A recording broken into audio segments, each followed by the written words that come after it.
sous le métro aérien. À l'entrée de l'hôpital de la Pitié-Salpêtrière, statue pour le docteur Philippe Pinel, bienfaiteur des aliénés. Nous allons passer dans les jardins de l'hôpital de la Pitié-Salpêtrière. L'hôpital de la Salpêtrière est le plus vaste hôpital de Paris. Il dépend de l'assistance publique Hôpitaux de Paris, qui occupe 133 hectares dans Paris, et à lui seul il en occupe une trentaine. Nous pénétrons dans la cour Saint-Louis.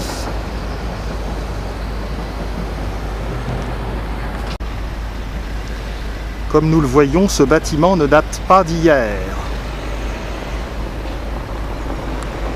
L'élégant pavillon d'entrée donnant sur le boulevard de l'hôpital date de 1767. L'imposante façade de l'hôpital de la Pitié-Salpêtrière mesure 215 mètres. Face à nous, le porche et le dôme de la chapelle Saint-Louis, qui sont dus à Levaux. Levaux a commencé les travaux en 1660, mais c'est cependant Libéral Bruant qui les a terminés. Le dôme de la chapelle Saint-Louis s'élève à 52 mètres. Les deux bâtiments de l'hôpital abritent au total 2000 lits environ.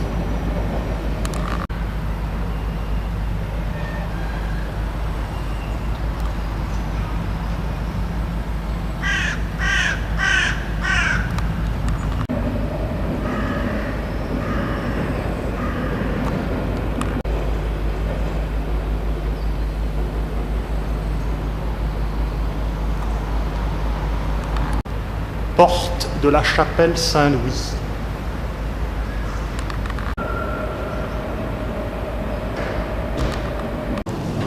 La chapelle Saint-Louis sur le flanc.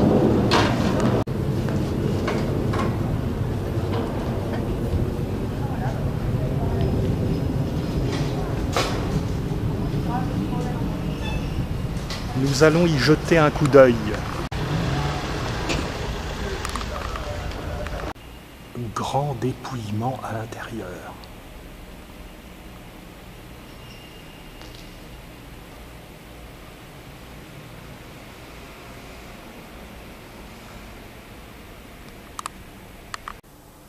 L'édifice pouvait accueillir jusqu'à 4000 fidèles.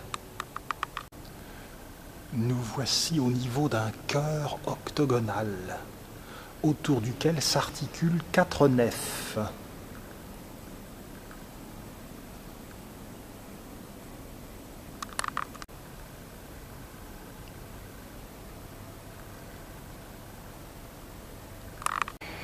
Le chœur.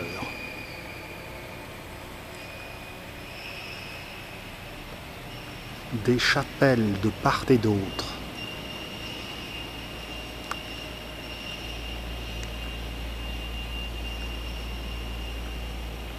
La construction de la chapelle Saint-Louis s'étala de 1657 à 1677.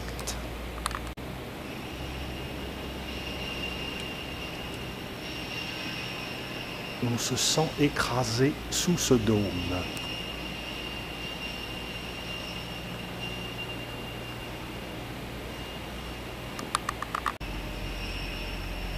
Les chapelles communiquent avec les nefs alternativement.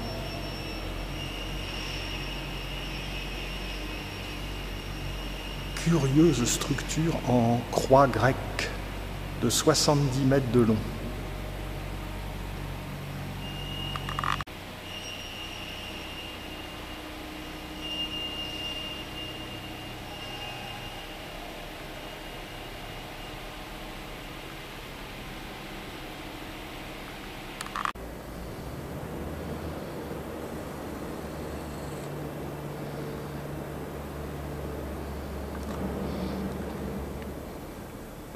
Paraclet et ex voto sont de sortie.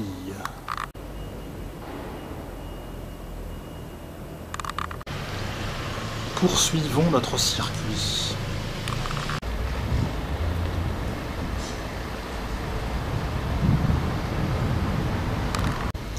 La Salpêtrière est très boisée.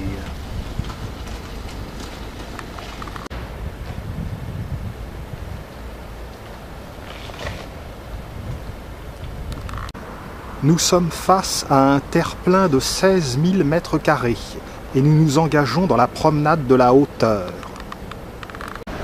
Belle vue sur le dôme de la chapelle Saint-Louis.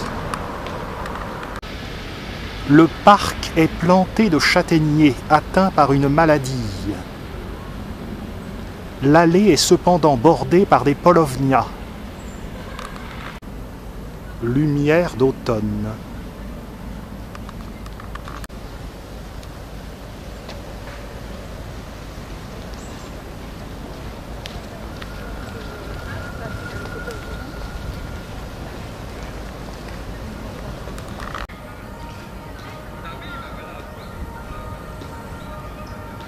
L'hôpital de la Pitié-Salpêtrière se trouvait autrefois à l'emplacement où se trouve maintenant la mosquée de Paris.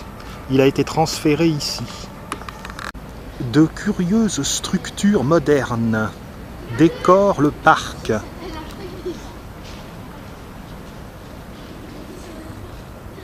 Vraiment bizarre, c'est des chauves.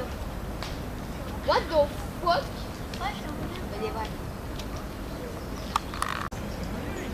Œuvre très originale.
Ces œuvres bizarres ont beaucoup de charme. Non,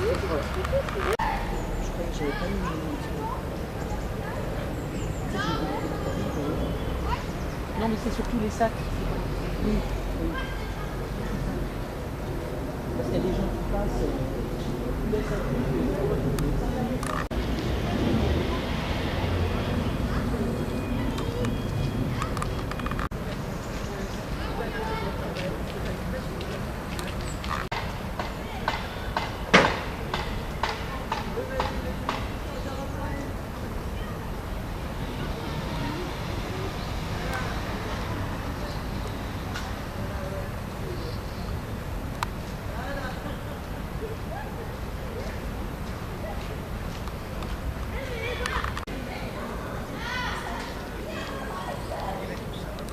À bientôt au Grand Palais peut-être.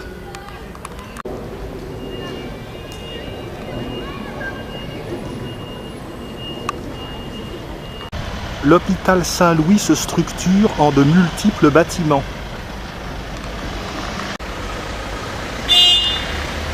La promenade des hauteurs se poursuit par l'allée Levaux.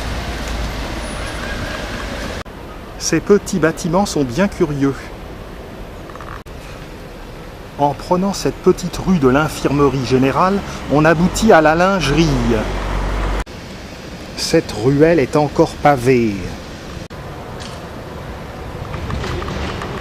La rue de l'Infirmerie Générale se prolonge par la rue des Petites Loges et nous allons voir cette fameuse lingerie.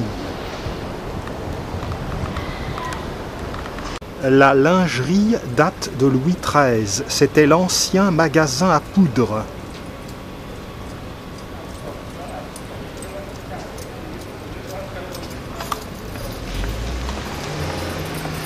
Et maintenant, c'est de la poudre de lessive. Faisant face à la lingerie, 3 bâtiments longilignes qui abritaient en 1789 600 aliénés. Revenons à l'allée Levaux que nous avons quitté pour cet aparté. L'occasion de revoir le dôme de Saint-Louis et de passer devant un beau magnolia.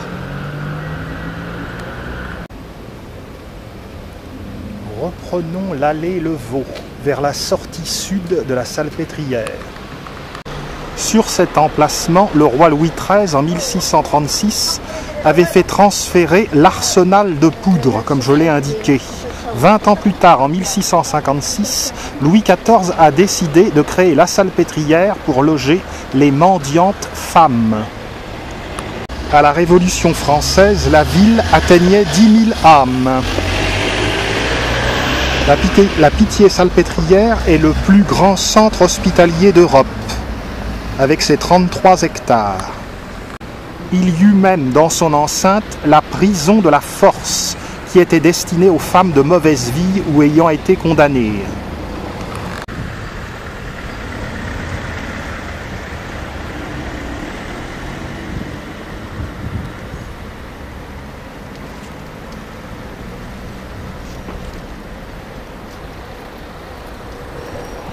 Le boisement est irréprochable. Lantana. Nous sommes parvenus au niveau de la rue du Mur des Fermiers Généraux.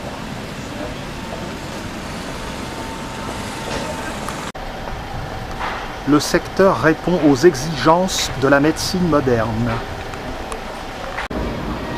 Sortons de l'hôpital. Quand on voit l'immensité de cette surface, on comprend qu'elle pouvait accueillir 10 000 habitants. À la sortie sud de la Pitié-Salpêtrière, nous apercevons les installations du métro aérien, ligne 6. Nous sommes sur le boulevard Vincent Auriol, le premier des deux présidents de la 4e République.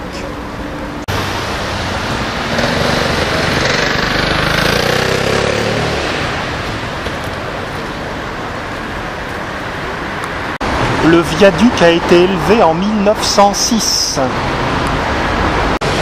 Le boulevard Vincent Auriol s'appelait autrefois boulevard de la Gare.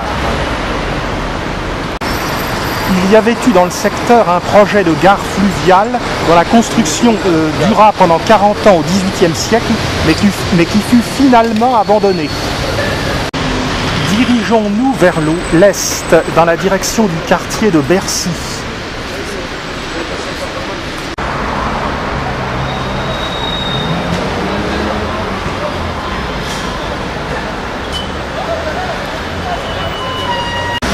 La rue Louise Weiss, qui coupe à angle droit le boulevard Vincent Auriol, est plantée de marronniers d'Inde.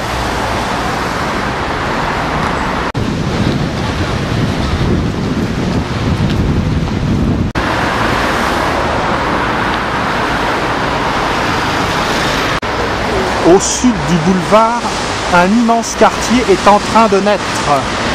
Austerlitz, Stolbiac, Masséna. Poursuivons notre petit bonhomme de chemin vers la Seine.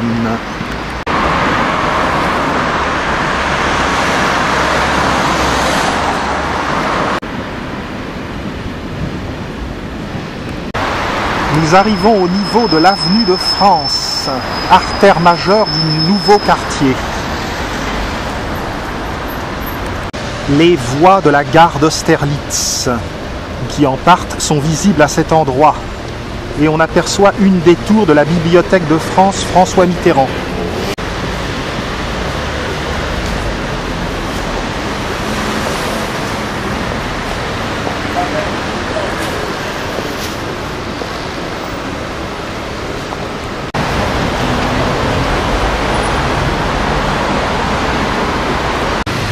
Les immeubles sont audacieux. Rue Fernand Braudel. Station Quai de la Gare.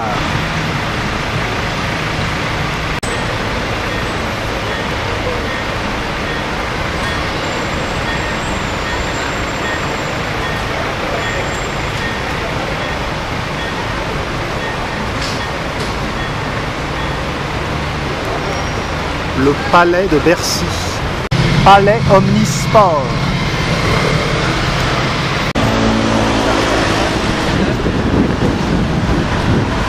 Nous sommes parvenus au niveau de la Seine, au niveau du pont de Bercy.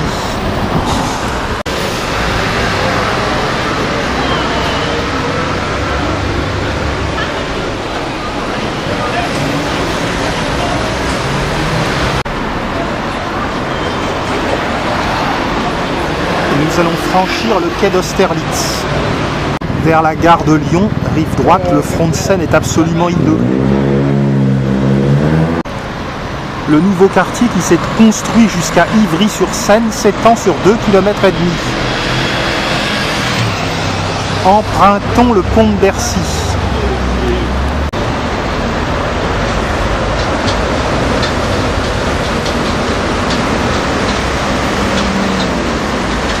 Le ministère des Finances.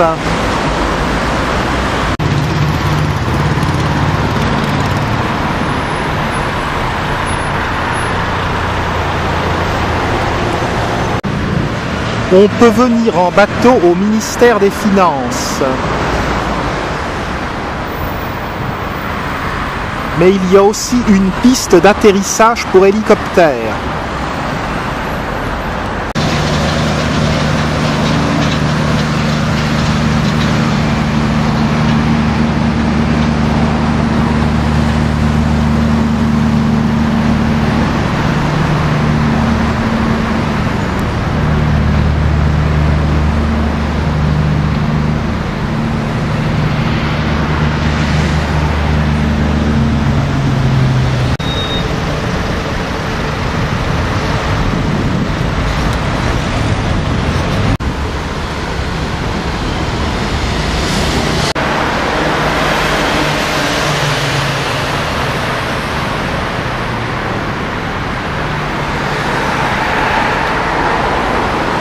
On aperçoit ici la Bibliothèque de France François Mitterrand, constituée par 4 bâtiments qui se présentent comme des livres ouverts, les uns à côté des autres.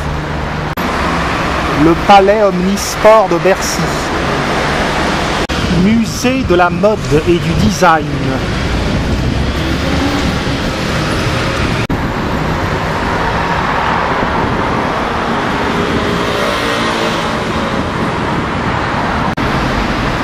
Le ministère de l'économie et des finances a été construit en 1989.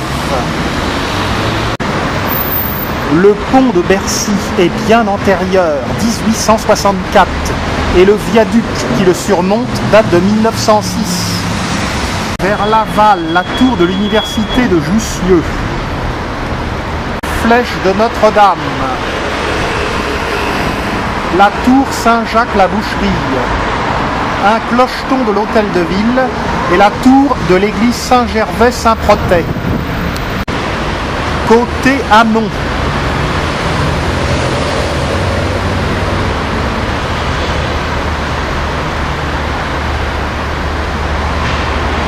Cet endroit marquait la limite de Paris avant 1860. Au-delà s'étendait la commune de Bercy. Elle a été annexée, comme d'autres communes, en 1860, sous le Second Empire.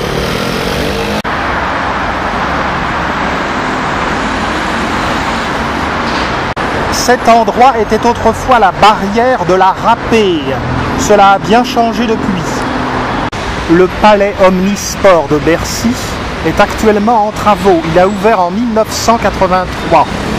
Il peut accueillir 19 000 spectateurs. Il abrite non seulement des manifestations sportives, mais également des concerts, des opéras et des spectacles d'hiver.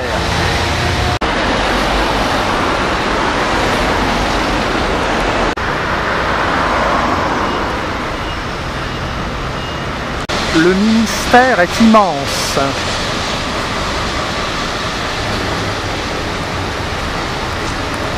Paris est un éternel chantier.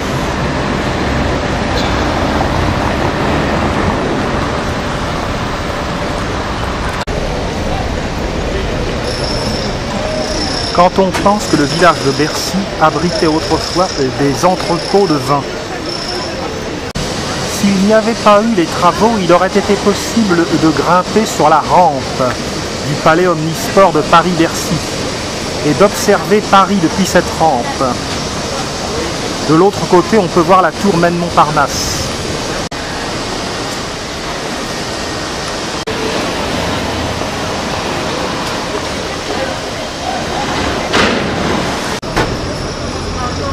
Le chantier de réfection détourne l'itinéraire. Nous nous dirigeons vers le parc de Bercy. Barre d'immeubles modernes, rue de Bercy.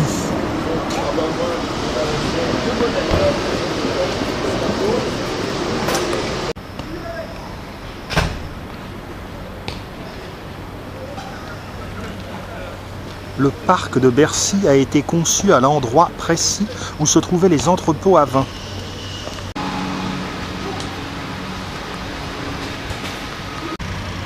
Au sud du palais omnisport de Paris-Bercy, voici le canyon Ostrate qui en principe devrait être plein d'eau, mais que les travaux actuels ont vidé. Il présente des cascatelles profondes. Le fait d'avoir vidé le bassin nous permet cependant de voir l'étrange structure de ces cascatelles.